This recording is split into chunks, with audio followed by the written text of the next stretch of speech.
Hey, it's Liz D'Alto, and this is the Untamed the Wild Soul Woman podcast. From body image, sex, spirituality, money and relationships, to motherhood, creativity, business, communication, and desire, Untamed the Wild Soul Woman is the place to come for real stories and powerful advice to help you reclaim and redefine womanhood in the 21st century. What's up, everybody? This is episode number 129 of the Untamed the Wild Soul podcast. Today, my guest is Kute Blackson. I was super excited to meet him, and this is one of those episodes where I didn't know very much about the person going into it, other than that we had crossed paths on the online orbits many times over the years. And I didn't really do any due diligence to learn about him. I said this in the beginning of the interview. I was excited to get to know him during the course of the interview. He shared his incredible story growing up in Ghana and London and coming over here to the United States without his father's blessing when he was a 17-year-old or 18-year-old dude. We talk about compassion and truth and miracles. We talk about his new book, You Are the One, and how important it is to take responsibility for our own lives and the things that are going on. We talk about transformation. We talk about all these incredible things, forgiveness, all these conversations that we have often on the show, but it's always really incredible to hear how it has played out and the unique advice and insights that people have around it based on their own experience, their own work, and how they impact the world. So enjoy. If you want to reference anything we talk about in the episode, you can go to the show notes page at untameyourself.com/episode-129. At the end of the show, Coot gives us some of his favorite books ever. I think there's like 5 books. So if you wanted to check any of those out, all the links to those will be over at the show notes page. And if anything comes up for you that you want to continue the conversation around, as always, meet us in the Facebook group at untameyourself.com/Facebook. And now for the show.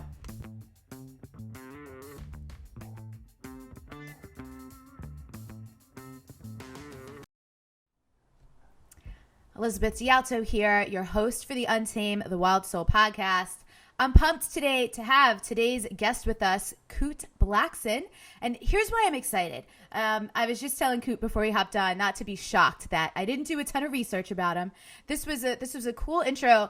We say yes very rarely when someone or someone's team reaches out to us to interview them, because it usually, what makes this show great is that I'm always compelled by the people. But Coot is someone who I've actually been compelled by for a number of years. We were both bloggers on the Daily Love when Maston was still having bloggers. And I remember seeing this vibrant guy and being like, who is that guy? And then last summer I was road tripping and made a pit stop in Vancouver. And we spent an evening with someone who I guess had been in one of your programs, attended a retreat of yours in Bali, and she just had the best things to say about you. And for whatever reason, you and I just have not connected yet. But when we got that message come through about having you on the show, I was like, oh yeah, it's time now. It must be time now. So I'm gonna let you introduce yourself and speak about what you do, how you do it, how long you've been doing it. I know you have a new book coming out called You Are the One, which I love the concept of that, and we'll certainly talk about that. But welcome. Thanks for being with us today. Great to be here. Sounds like we've been like orbiting, and finally like it happened, when the timing was right. So it's great to be here.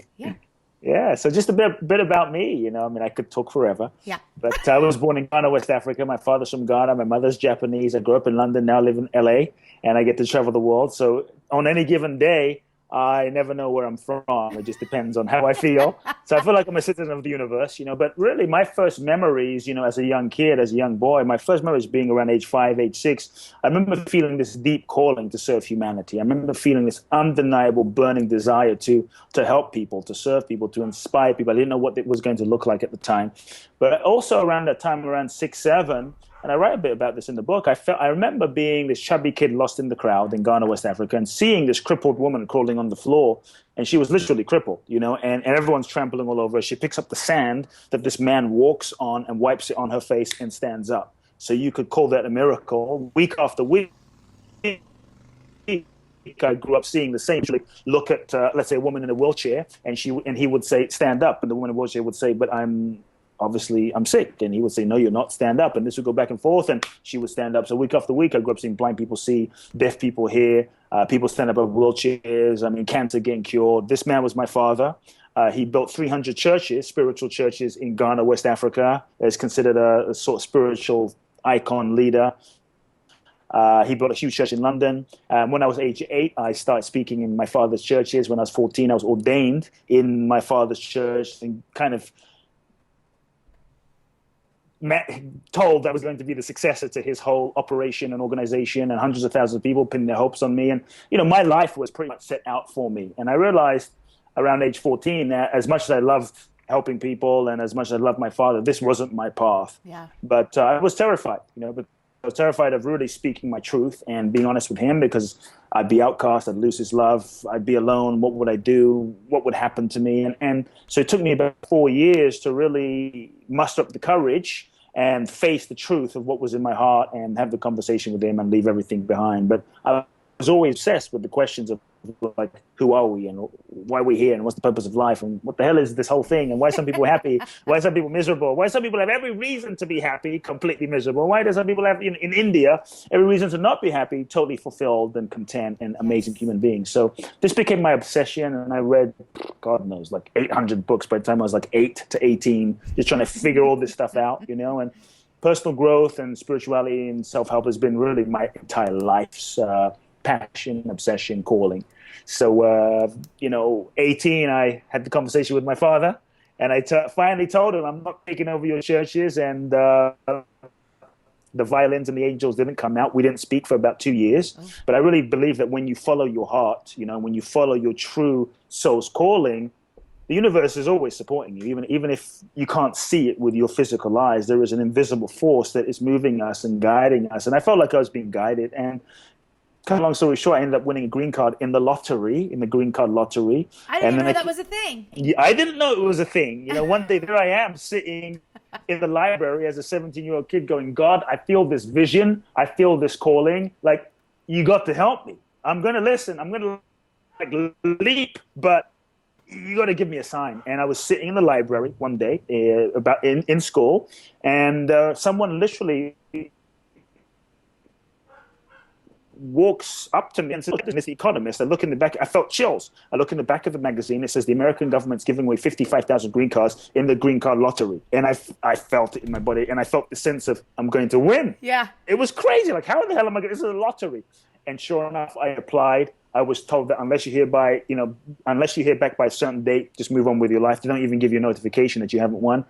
Every day I was meditating, I was visualizing, I was seeing, like, I think it was Bill Clinton. I was seeing Bill Clinton, welcoming me to the U.S. I was visualizing a green card. The green cards aren't even green at the time; they were pink, right? So I was just like feeling it and vibrating and resonating and practicing. What's the term law of attraction? I didn't know that's what it was called. And the date came, I hadn't won, and I was mad at the world. I was mad at God. I was like furious. I packed my bags and I said, I'm going to the U.S. Even if it's, I guess, illegally, I'm just going. And that night I went to sleep. The phone rings. It's the lawyer that we applied through in America in DC says, well, we just got the letter that you've won a green card. And I was so excited.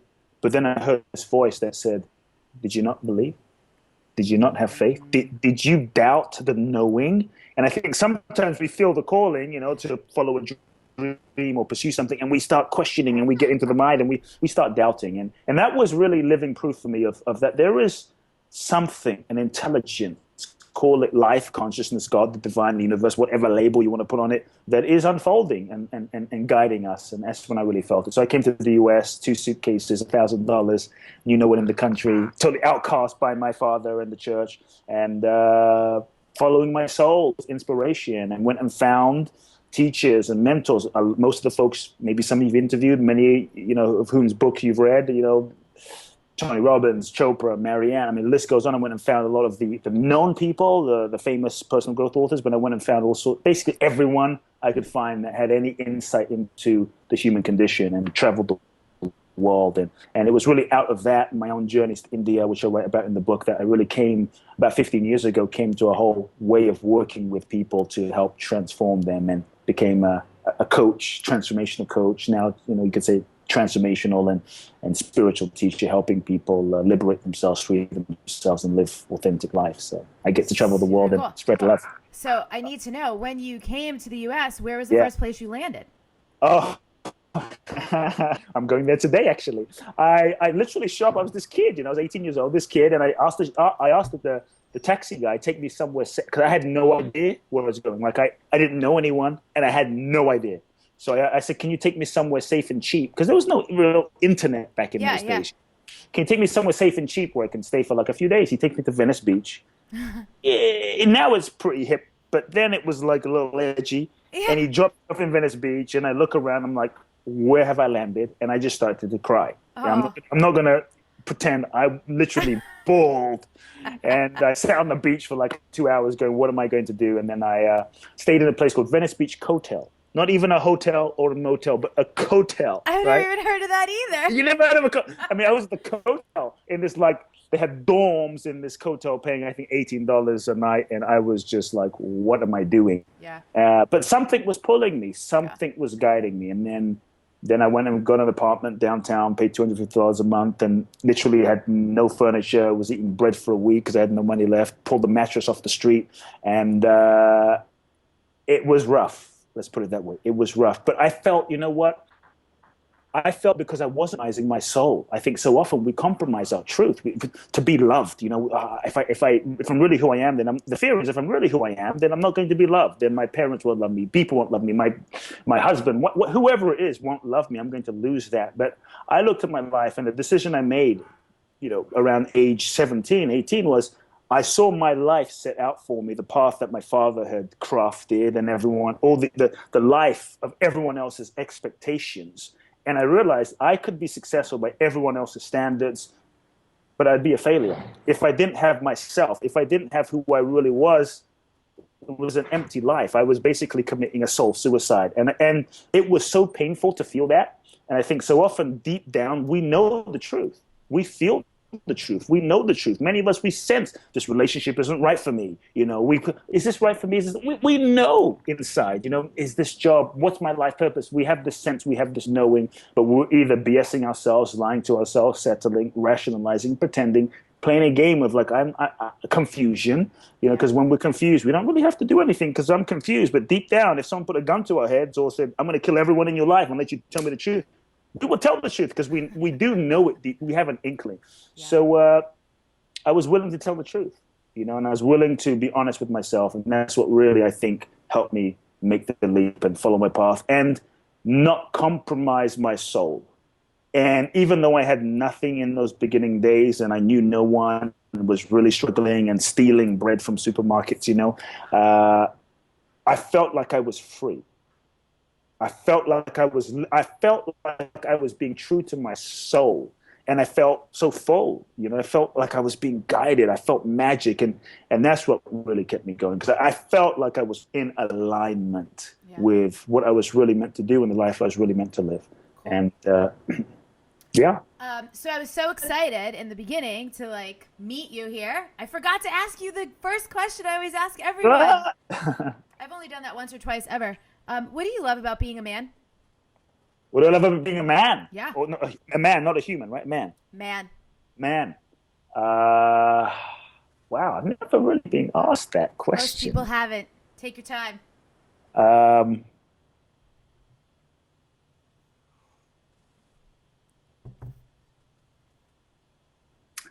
It's a moment. Give me a second. What do I love about being a man? I want to give you real... Yeah.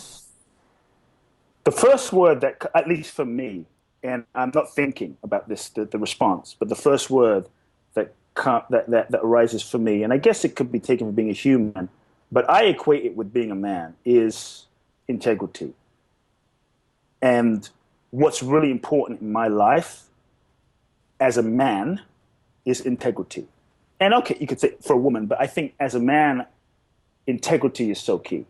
And how do you as you personally define integrity? What does that look like for you? Integrity for me is the willingness to the unwillingness to compromise your truth, and the courage to live your deepest truth, to speak your deepest truth, to be honest, no matter what the consequences are, and to live in alignment with that. Because I found as a man, the truth serves everyone, even though it doesn't always seem that way at first. And yeah, we could say for men and women, but as a man, I think there is something to be said for the willingness to speak the truth and face the consequences of that. For me, that's part of, at least been part of my evolution of being a man. And the willingness to say, this is my truth, and to stand in that truth and speak it. And I think as a man, there's a tremendous freedom in that, when you're not catering, when you're not trying to,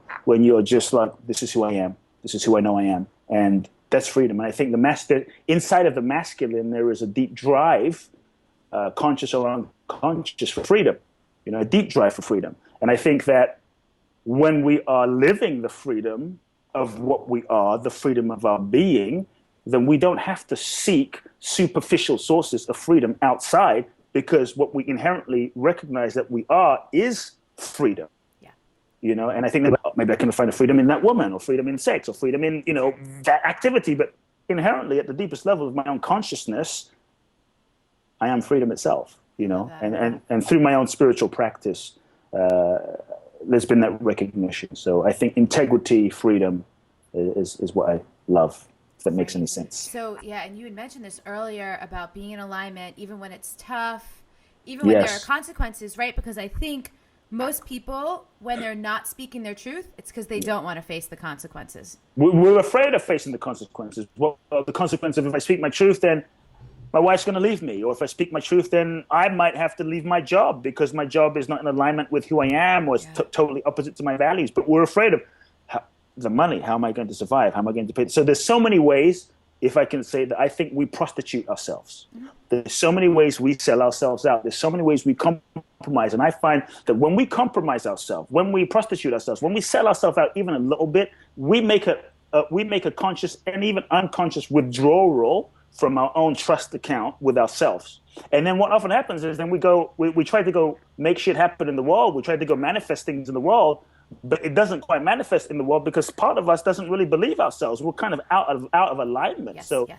I think that really living a powerful life, making things happen, creating, manifesting is not just about doing things. It's about being in alignment, because I think when we're in alignment, we generate a certain power inside, and that power is creative. That power resonates, and that power attracts based on who we're being. So, I mean, as someone who's been in these practices for years and years and years, are you in alignment 24/7? Am I in alignment 24/7?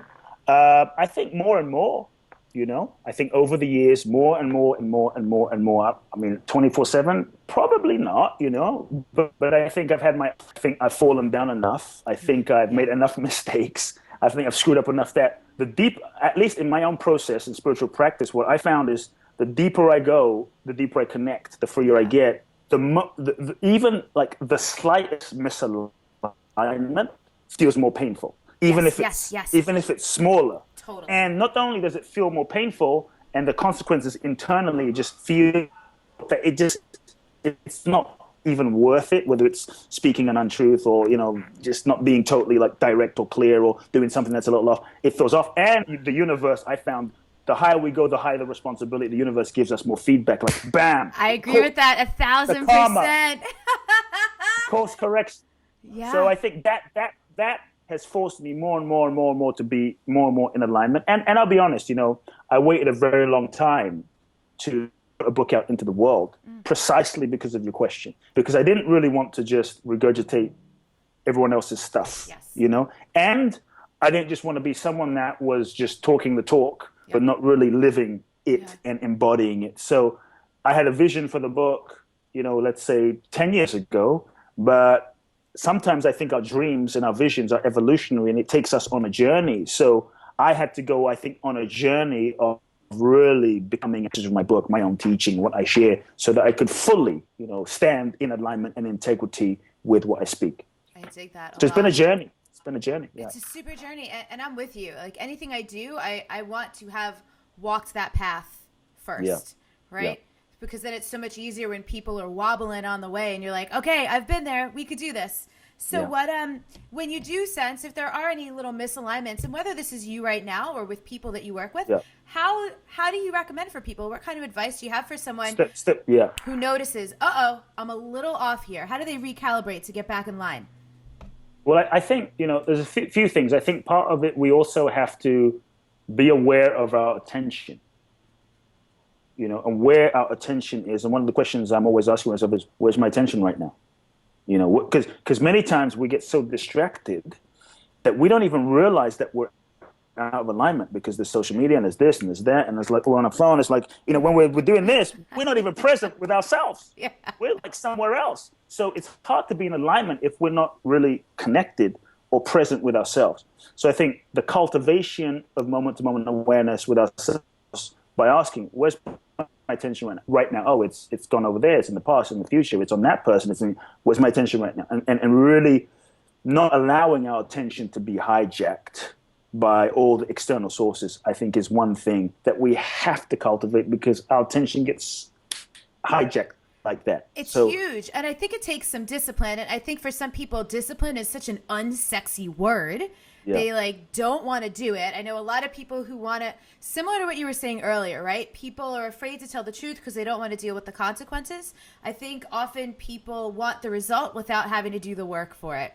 Everyone wants to be great. Everyone wants to be Oprah. Everyone wants to be Elon Musk. Everyone wants to be Pharrell. Everyone wants to be Puff Daddy. Everyone wants to be Jesus and Buddha and Bruce Lee and Bob Marley. But very few people want to do what it really takes, to be great. And I think greatness, as you're talking about, greatness is not something that's just bestowed to you from the heavens, from the sky. I think it's just some grace that floats down. It's that moment to this is what I say in my book. No one's gonna knock on your door and say, Oprah's not gonna knock on your door and say, I've been looking for you. Where have you been? No one's going to knock on your door and go to the gym and lose those 30 pounds on your behalf. It takes the translation of that vision into embodiment really takes, I think that is profoundly spiritual. The willingness to be consistent and take the action. And as you say, the discipline, it takes showing up consistently, hustling, not struggling, but showing up consistently in action. Yeah. In action. Yeah. So observing where your attention is, but also, back to telling the truth, the willingness to tell the truth. So I always tell people to ask, I always invite people to ask themselves, where am I lying to myself? What lies am I telling? Where am I lying to myself? What am I pretending to not know? Because sometimes we're just pretending we don't know, but we do know. So what am I pretending to not know? What am I unwilling to tell myself? What am I afraid to tell myself? I also invite people to ask themselves, what are these lies costing me? How does it feel, and what does it cost me? And to be willing to feel the misalignment, or I'm doing this addiction and it's not aligned. What is that like? Okay, I'm addicted. It's not aligned. It's robbing me of energy. What is it actually costing me? And to feel the pain of that, because when we're willing to feel the pain of the lie we're speaking, it begins a process. Sometimes it's not even about taking action. It's not even about leaving the job. It's not even about ending the relationship, but just to own this is not working. Yeah. Something is just not working. And to feel that starts a process. So to be willing to feel, what is it costing me? Also, what is it I'm really afraid of? What is it we're often running from the truth, and we're not sure what we're really afraid of. But the last question really is, we're often so focused on what we might lose and the fear, but we forget what great thing might happen by speaking the truth. What amazing thing might open up. And I think when we can also focus on the possibility, it can shift the game. Wow, maybe I can recreate my life or find a new job or make more money or whatever it might be. And I think that can help us too. Yeah, and I love that point so much. Thank you for saying that. In my first book, I created this courageous conversation framework to literally help people tell the truth. Wow. And give them the language to do it. There's some scripts and there's some pre-journaling and stuff. And people listening to the podcast, they know about the courageous conversation framework. It ended up being, and I'm sure you'll discover this, or probably already have, because I'm sure you've been doing some pre-launch stuff, but you never know when you write a book what's going to be the thing that jumps out that people love. And of all the things in my whole book, I had no idea that it was going to be that. So I'm working on the second book, the Courageous Conversation book, and I've been surveying people. And one of the questions I asked is what was surprising to you about it?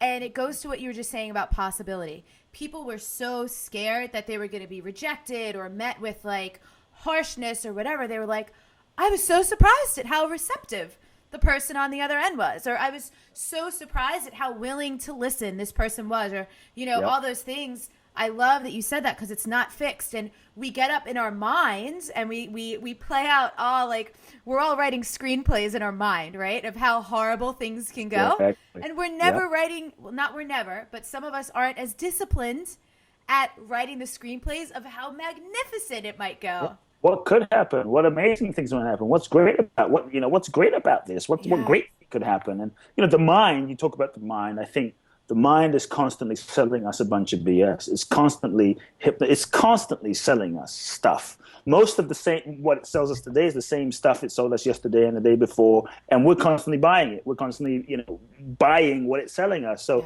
I always tell people, just because a thought is in your mind doesn't mean it's real. Yeah.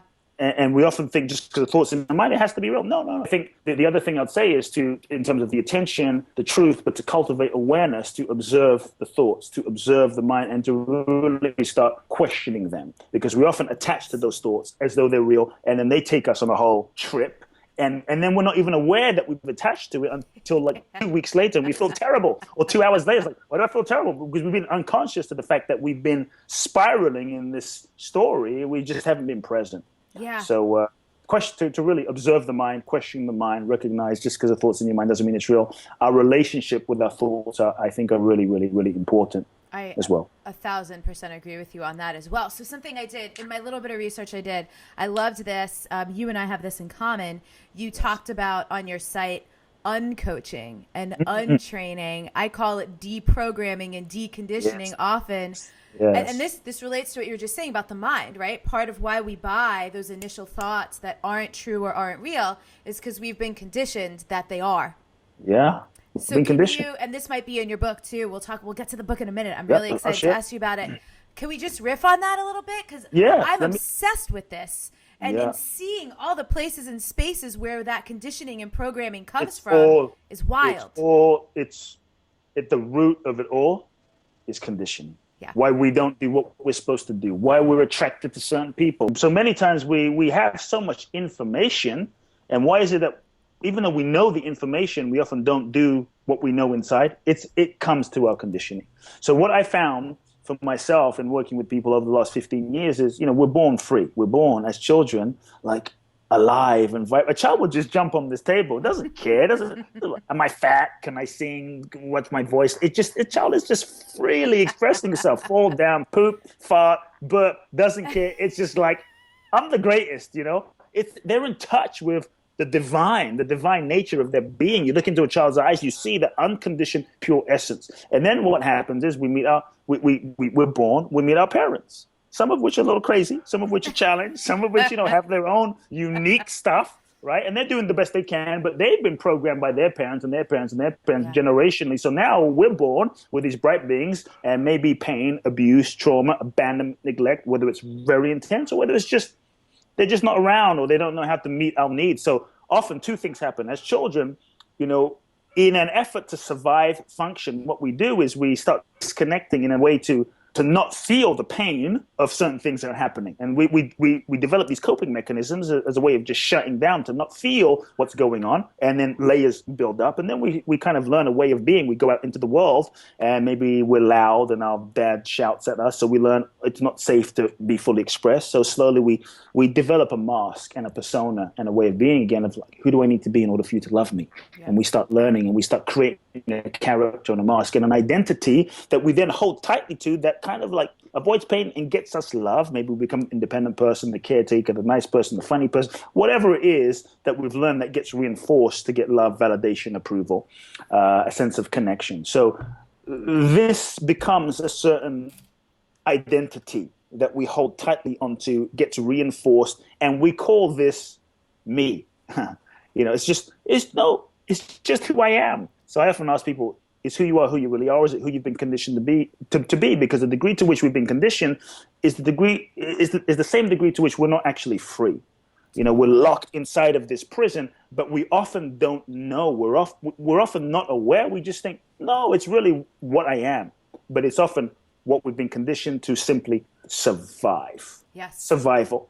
And it worked when we were 5, and it worked when we were 10 and it worked when we were 15, but often it doesn't really work when I'll give you a quick example. I talk about this in my book, but we're on it. So just for those listening, this might help paint the picture. Not to get too heavy, but I worked with a client maybe 10 years ago, came to one of my events. And I'll never forget, he showed up and he was very timid. Maybe you've met some of these people. He's very timid, but I could feel there was this lion inside of this guy. I mean, he was this powerhouse. So I looked at him and I said, basically, in a nutshell, you're living a lie. It's time to stop acting, to come out this cage, because you're a lion and you're acting like a mouse. And he looked at me like, okay, what do you mean? And I said, there's so much power inside of you that you're holding back. And he said, well, I'm just a shy person.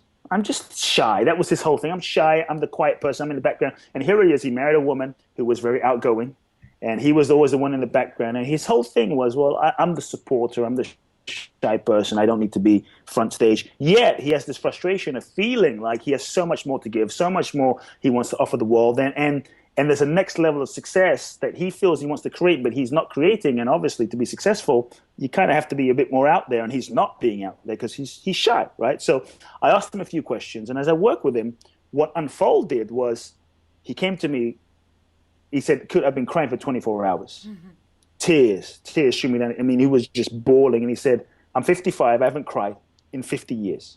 He said, something unlocked in me where I had this vision of what happened to me when I was 5. He said, basically, I was sexually molested by my uncle. And he was bawling. And he started telling me about it. And he said, I didn't even remember this memory of what happened. And now, obviously, this thing happened that really shouldn't have happened. So here was this bright being who was 5 years old, shining, magnificent, dancing, creative. This thing happened that shouldn't have happened.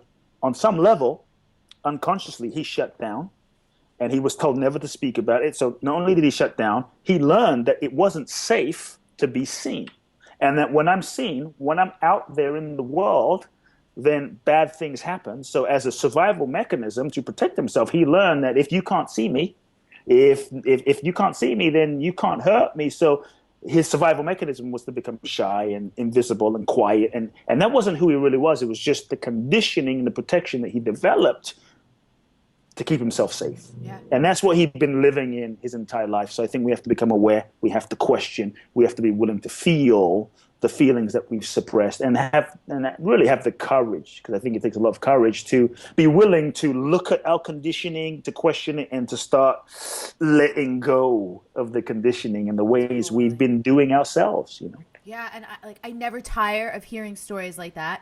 Yep. And there's nothing too heavy for this show. It's called Untame the Wild Soul. We talk about all the things. That's right.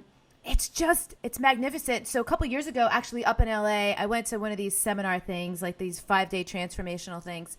And yes. What was mind blowing to me, and for you to be doing this work for 15 years, I'm sure you know this. And I'm always happy to remind people listening of this.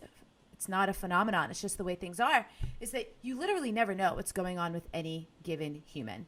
They might, and I find one of the coping mechanisms is people are very buttoned up, right? They might present, they might look put together, they might be super polished, but you have no idea what is hiding in their heart and their soul. Like, that guy didn't even remember that. It's just it just is the best it's the best reason ever. Incentive is the word I'm looking for, to not judge people, because you have no idea what's happening. And here we are, we all have our stuff, whether it's big or even if it's small. And the fact that we're walking around and able to communicate, and some people aren't killing other people, and just the courage of the human spirit, it's huge. It's amazing. I was in Cambodia and in a taxi, and I had the tour guide from hell. Just remind me. I mean, she was like, I was cursing her out in my mind, stuff I'm not going to say on this show. I know this is a world show, but this was like, I was like hating this woman. I was not being very spiritual, right? I'm like, she is the this, she's the that. Oh my God, how did I get this? I mean, she was bad. And then I found out, she started telling me about, I don't know if you know much about Cambodia, but Pol Pot came in and there was a mass genocide, killed millions and millions of people. It was brutal. And I'm going to the killing fields. And she's taking me to the killing fields. And I'm like, whoa, this is very intense. And I asked her, well, where were you? And she said, well, I was 8 years old when they came and took my parents, and they took me away. and they separate her and her parents, and they took her up to the fields, and she thought her parents were dead, and she was going to get killed. She told me all these stories, and all of a sudden this mean, harsh woman once she told me her story of what she'd been through, my heart broke with shame. Shame at myself for being so judgmental and embarrassment, but the fact, and then open with such compassion, because the fact that this soul was walking around and she was beaten, all this stuff, and the fact she was walking around and still even able, it wasn't perfect, but able to even have a conversation with me and not want to just kill me or someone. It was just, right. I just had to bow, So I think you're so right. So often we judge, and I think when we remember that we're all humans having this human experience, doing the best that we can. It's like we're these bright beings and a cement block drops on us, yet we don't shrivel up and die like these flowers. We curve our way, reaching to the light, and it's just, we're doing the best we can. And even some of the shit we do that's a little off, that's not quite right, that's just hurts people. I think behind everything is a positive intention. We're trying to get a certain need met that we didn't know how to meet. And I think when we can see it through those eyes, then we don't have to agree. We don't have to be around certain people. It doesn't mean we don't set certain boundaries, but I think we can at least meet each other with that compassion. What's up, Wild Ones? Quick break in the show to let you know 2 things that are going on in the Wild Soul world in the next couple months, in case it's something that you might really find some value or some usefulness in. Number 1 is that I am opening up Wild Soul Insider, which is a beautiful community of women who listen to the podcast, love the podcast, and wanted to go deeper than these episodes. They are an extra 2 sessions a month where we deconstruct and create more how-tos and useful, actionable tips for all the things that you're learning in the show. So Wild Soul Insider, you can find the details and you can join between September 14th and 29th at untameyourself.com/WS Insider. The second thing I've got going on is a live event coming up in San Diego on November 4th with Susanna Frioni, who, if you're listening to the podcast and you have not listened to her episodes, she's episode number 9 and episode number 99. You might want to check those out. We have incredible synergy together. She's a really close friend of mine, although she lives all the way on the other side of the planet in Australia. So she's going to be in San Diego. We are hosting an event called Love, Sex, Desire, Untamed. It's going to be an amazing evening of sensuality, embodiment, feminine movements. We're going to talk about sex. We're going to workshop. We're going to do Wild Soul Movement. And then Susanna is going to lead us through her signature sacred dance party. It's going to be an amazing time. And you can find details for that at susannafrioni.com/LSD Untamed. As in Love, Sex, Desire, Untamed. It's on November 4th. It's here in San Diego. We already have people flying in from Canada, from San Francisco, from New York City, and other places, so you do not need to be local to attend. We would love to get to meet you guys in real life and have an amazing experience together. So check that out if you're interested, and back to the show. So speaking of compassion, this is an entirely selfish question because it's just something I've been curious about lately. I've noticed just in some conversations in my own life and, other people, I think sometimes there's a really big misconception about what compassion is. I think people want compassion to be pity. Like when people sometimes ask, like, I need you to be more compassionate. They're really asking, like, I need you to feel sorry for me. Just thinking of this morning.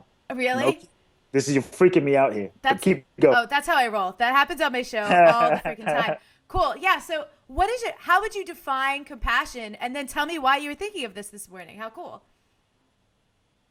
I was thinking of it because, sometimes I was thinking of the spiritual things that we tell ourselves. That's basically bullshit.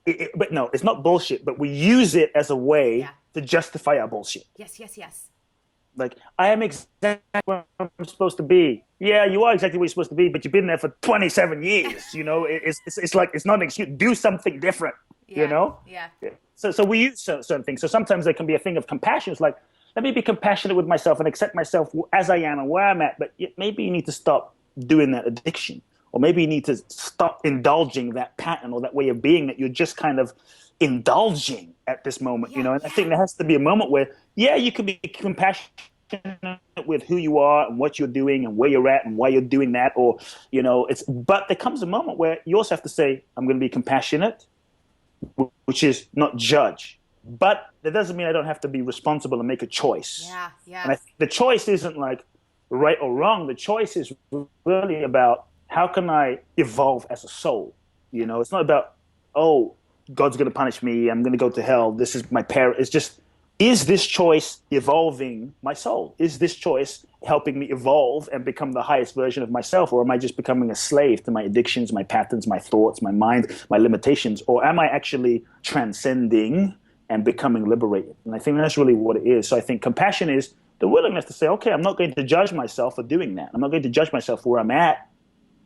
But that doesn't mean we're not responsible to say, and I need to choose. Yeah. I need to choose who I'm going to be. I need to choose what I'm going to do. And I think that has to be a distinction in there. So, I think ultimately compassion is the recognition that we've done the best we know how to do up until now. Yeah. But also we can't use that as an excuse. Like, oh, I'm doing the best I know how to do. Oh, I'm sorry. I'm just doing the best I know how to do. Sorry. I lied to you. I did X to you. I cheated. I'm just doing the best I know how to do. That's not an excuse. There comes a point where to say, you know what? I'm doing the best I know how to do. And I'm going to be responsible and do something about it and deal with my stuff. Yeah, that reminds me. It's making me laugh. I was raised Catholic, and in the Catholic Church, there's a prayer called the act of contrition that you say when you go to confession to confess your sins. And I remember growing up, I would basically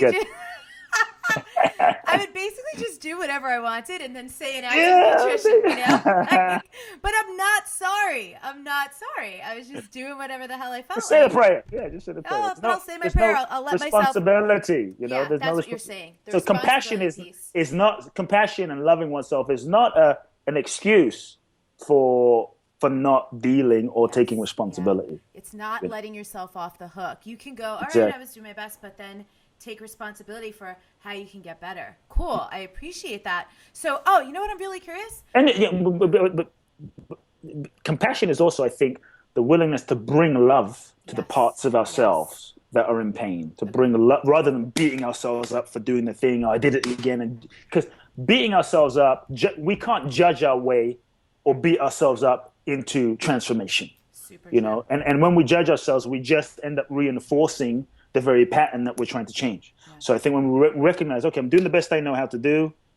This is the intention. This is what I'm really trying to get. I'm trying to get a certain need met. We can identify that need, acknowledge that part of ourselves that's doing the thing, and then try and meet that need in a healthy way and recognize, how can I bring love to that part of me? Then we can start shifting. Yeah, I agree with this. So you said you didn't talk to your dad for 2 years. What happened after that?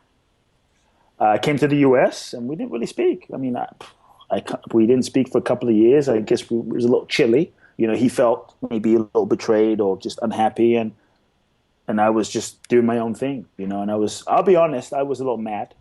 My father wasn't supporting me. I was furious, and I'll be honest, for the longest time, it's funny, I was dating a girl at the time, and she says, I think you have a little anger towards your dad. I'm like, no, I don't. This relationship is over. That was it. Broke up with her. That's the way to do. That's how I dealt with stuff back then, right? Then I meet another woman who I'm madly in love with. I'm going to marry this one's my soulmate. At this point, I was willing to do anything, to make this relationship work. And she says, I think you have a little anger towards your dad. I'm like, this is the same thing within 6 months. I think I need to deal with this. So I started to deal with that, and I realized I had so much anger towards my father. And what I had to acknowledge was I was in such entitlement, like he owes me something. Like my dad owes me. And I was mad at God, like God owes me. My dad owes me. And there was one moment, I don't know, I was sitting in my room, frustrated as hell, mad at the world. Was struggling, first few years here. And I saw how ungrateful I was and how entitled I was. I'm not saying it wouldn't be nice to have my father's support. I'm not saying it wouldn't be a beautiful thing. But my own entitlement, like he owes me something, was keeping me totally stuck and a victim to my past. And I was giving away so much power to him in that entitlement that it was like having this epiphany of going, you know what? He is what he is. He is what he's not. And this realization of like, no one owes me anything. God doesn't owe me anything. Hell, I mean, I've been given so much. We've been given hands and feet and legs and eyes. I mean, we've been given so much. And the reality is my dad doesn't owe me anything. He, if I was going to be, and I asked myself, if I was going to be born and God said, all your dad's going to give you is the seed to be born, and that's it, would you still choose the existence? Chances are I would say yes. I would be like, sure, I'm into this life experience. So it was this realization was my father gave me life. Yeah. He did the best, and he gave me so much. And who's to say? I had to give up my own stories of who's to say he should give me more. Totally. He gave me everything he could. So there was a willingness to forgive and set him free and let go. And I went through, months of really forgiving and letting him go, which freed me up. And, sometimes when we let go, our resistance to let go is we often hold on to the anger as an excuse. Yes. Because it's my father's fault. It's my mother's, because we can blame, like I'm where I am because of them. And when I gave that up, I had to be willing to give up the excuse, take full responsibility, and really truly forgave my father. And it was the beginning of a liberation many years ago. And I kid you not, I don't know if it was a month after, a week, but a period of time that wasn't long after not speaking for 2 years, he calls me up. I knew you were going to say that, because that's always how forgiveness works. You clear out the energy. It's so amazing. So amazing. Cool. How'd that go? He calls me up and says, son, been thinking of you. I'm like, whoa, this is like, I didn't know what to say, because it was so trippy, because I finally accessed such love for my father. Yes. He doesn't have to change. Doesn't have to be. It's just what he is. And I love him. I finally just acknowledged I love this guy. And we just spoke, and we just had a beautiful conversation. And then 8 months later, I went back to see him, and we sat and talked for the first time. It was really profoundly healing, and it was amazing. But I felt so free. It wasn't about the other person being any different. It wasn't about him changing. It was really my own freedom that was at stake. My own freedom. And it was a way to take my power back. And often we think we have to have the conversation with the other person. We think the other person has changed, but it's our relationship with the other person within ourselves that we get to shift and let go of. So when I gave up, I'd invite you and everyone to try on, like, what if you went through life with the sense of no one owes me anything? Yeah. And that's not an excuse to go, well, I should be mistreated either. Don't use that as an, but this sense of like, no one owes me anything. How would you show up? It's such a liberation. It's the biggest. So we talk about forgiveness on the podcast all the time. Same thing that you just said. It's completely for the forgiver, right? You're literally just taking your power and your energy and all your life force back from all the things that you've been pointing it out at, blaming for your stuff, and then you become like this vacuum. And whether it's to call another relationship in, or like you did, like to have your dad come back. I love that. Another thing I never tire of is those friggin' forgiveness stories. It's so good. And I think this is a great segue into the book, because when I was watching the trailer, the whole thing is you are the one, and you were saying, no one's coming to save you. Nothing's coming to save you. And I'm like, I used to be really into sports. I'm not into sports anymore. But the way I used to feel, like right before a game starts, is like how I feel when people are saying things that are like so resonant for me. I'm like cheering at the freaking trailer video for your book. I'm like, yeah. You're into the soul sport. You're into the soul, the sport of the soul. The sport of soul evolution and truth. Right. Yeah. So tell us more. Tell us whatever you want to tell us about the book. Well, it's called You Are the One. Mm-hmm. And people will say, well, what's the book about? You are the one. I mean, that's the whole essence of the book. And I wrote the book because, it started off when I was telling you this whole idea of no one owes you anything. And I realized for the longest time, I and many people I saw were often waiting for someone to show up, waiting for someone to come save us, waiting for someone to do it, waiting for the government, waiting for our parents, waiting for the perfect time, waiting for Buddha and Santa Claus, something, So I asked people, what are you waiting for?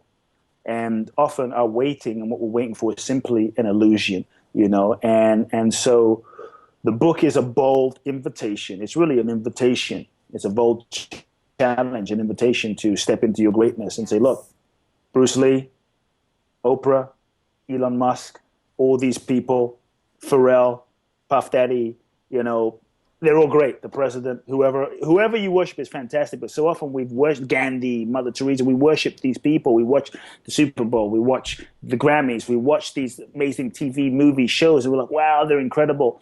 But the reality is they're either dead or they've already been done. The reality is you and I are such unique expressions of the divine that we have to really take our power back and recognize that, no, as I've been saying, no one's coming. You're here. You're the one. And I think when we really own that, there's a whole nother level of responsibility Totally. that comes with that, you know? A couple of years ago, I remember, I had some mentors, and it sounds like you've had a ton of like brilliant mentors as well. And I realized, I don't even remember how it dawned on me that if I was to continue to put them and have them on these pedestals in my life, that would require me to then stay down here.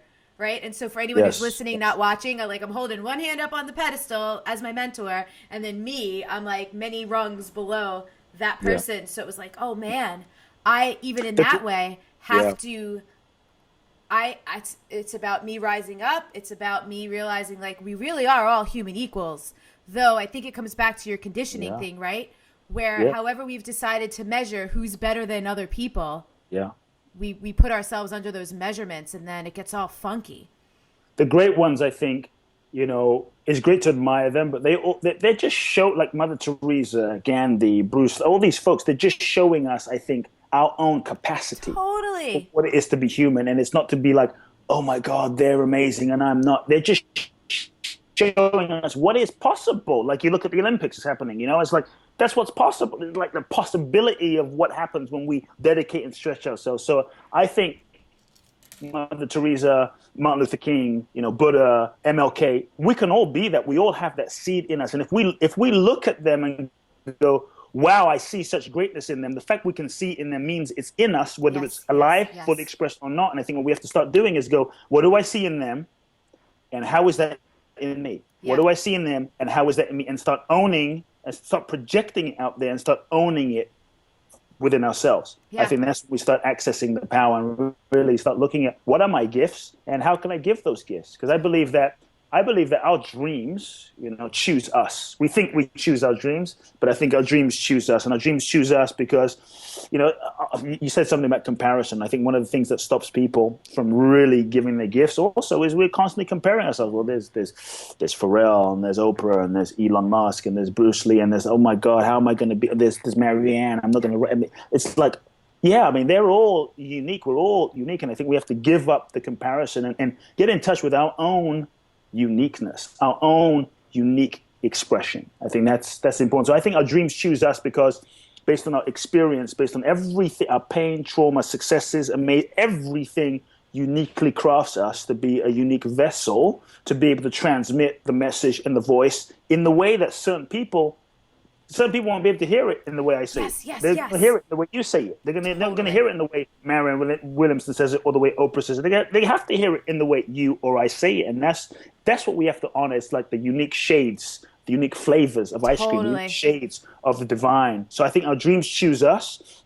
But also I believe that our dreams don't belong to us. We often think, oh, it's my dream. I think it's life. It's life's dream that is seeking to express through us. And when we make that shift from my dream to, oh, this actually belongs to life, then there's a recognition that we don't have to make it happen. We don't have to do it. And I think when we're caught up in it's my dream and how do I make it happen, then the ego really starts getting wrapped up and involved and really contracts in a certain limitation where we open ourselves to go, okay, it's not my dream, it doesn't belong to me, it belongs to life. That means encoded in the dream is also the seed for its unfolding. It knows the intelligence that birthed life into existence, knows how to birth this dream.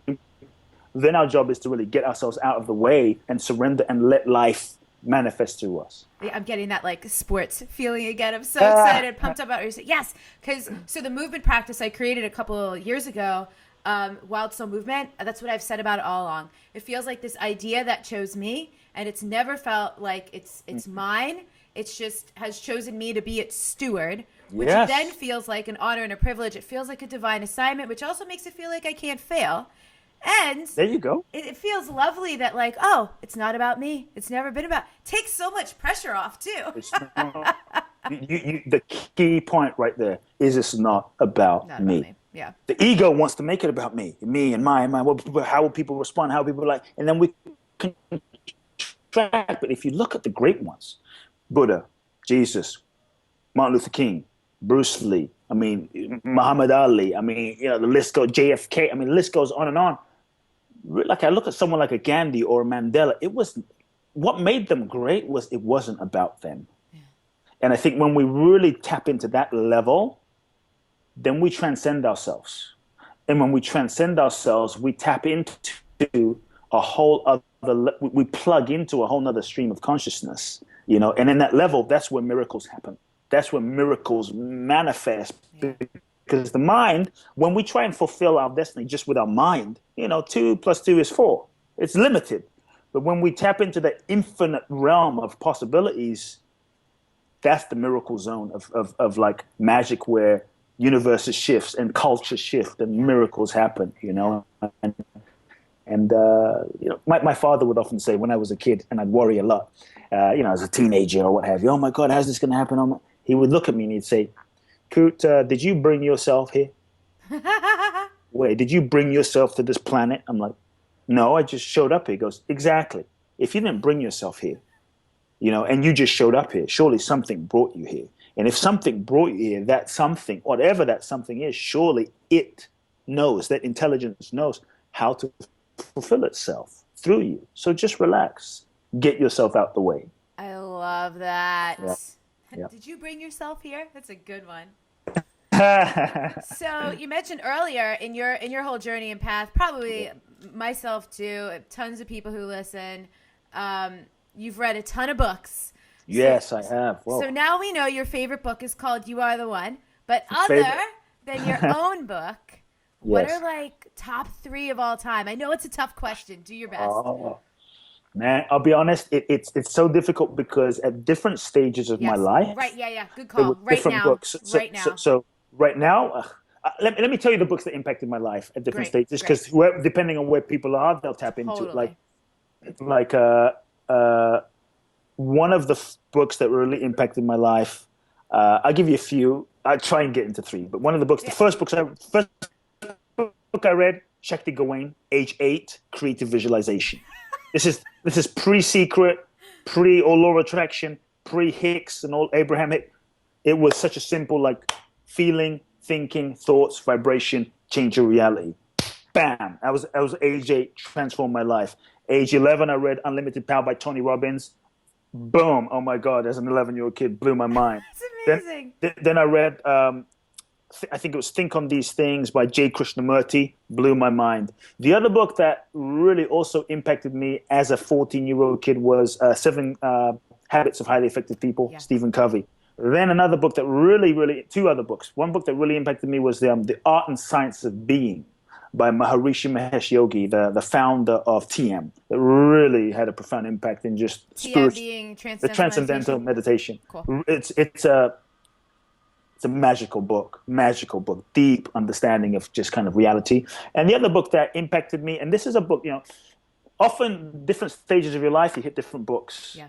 And this is a book that no matter, I think, where you're at, you tap into it at a different level because it's not about information. It's a book called I Am That. I Am That is by an Indian mystic called Nisargadatta Maharaj, yellow and black book. And, knowledge is structured in consciousness, and depending on wherever you are in your consciousness, you'll get a different level of knowledge. Yeah. So you can read it when you're 50, 80, 200, 3,000 years old, 2 years old, you're going to get something different. And it's a classic. Cool. Thank you so much for that. I love these. I wanted to ask you one more thing, and it's Go for it. Slipping. Oh, okay. So aside from, you had mentioned this, like seeing all these miracles happen with your dad, something I like to ask, like, I'm just going to call it woo-woo spiritual people. Let's go. Because it's my favorite. So other than your dad and that stuff, what's some of the coolest stuff, like the most magical or mystical or like mind-blowing things that you've seen? And this goes to what we were saying earlier. I love to ask questions like this to show people the possibilities. Maybe it's from your own seminar. Maybe it's a story from your book. I don't know. I was with this shaman in Bali.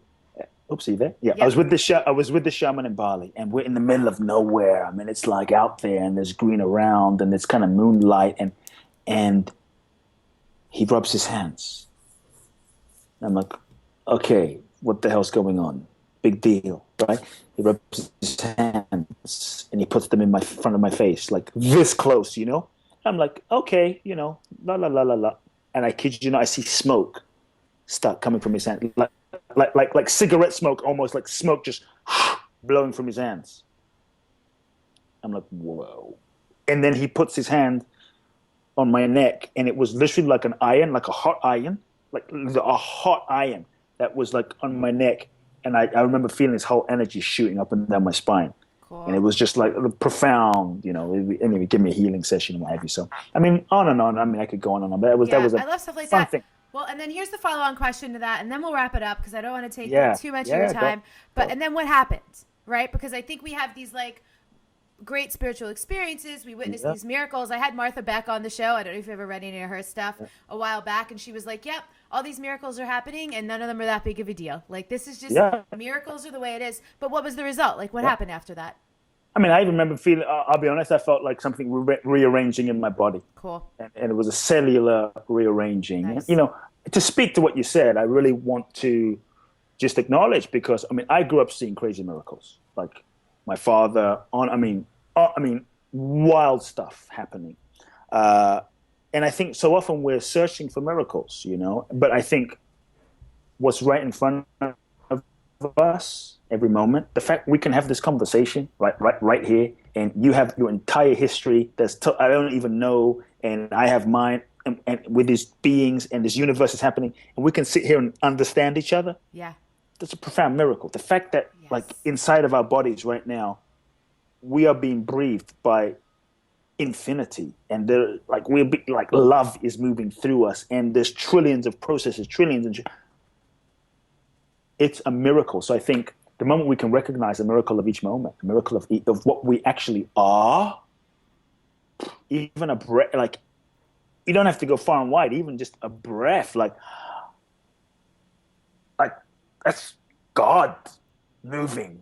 Like that's what we're searching for in the mountaintops. Like that's happening right here inside, you know. But if we really sit with it, I think we'll just sit there for like a day going, holy, like, wow. So I think just to bring the attention back to what we are is so simple, you know, but it's right there inside of us. So. I love that. That's the cosmic joke, right? We seek outside of ourselves, and it's been inside all along.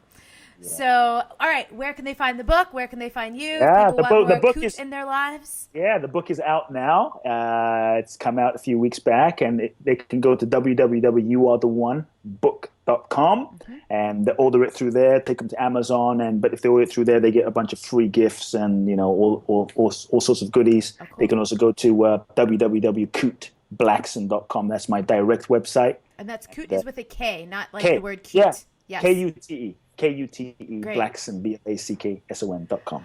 Thank you so much. Thank you for your unique expression. This was so fun. I call these are like these electric conversations. I'm such a feeler. So anyone who watches sees me like freaking out, like my body, I'm sensing the things the whole time. So it was like a roller coaster of awesome emotions and sensations listening to your story and hearing your answers. So thank you so much. Amazing luck to you with the book, and we'll see you later.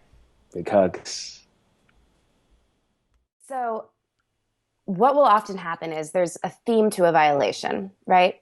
So if you had some kind of violation, like at a younger age, whatever your theme was will end up playing out throughout your life.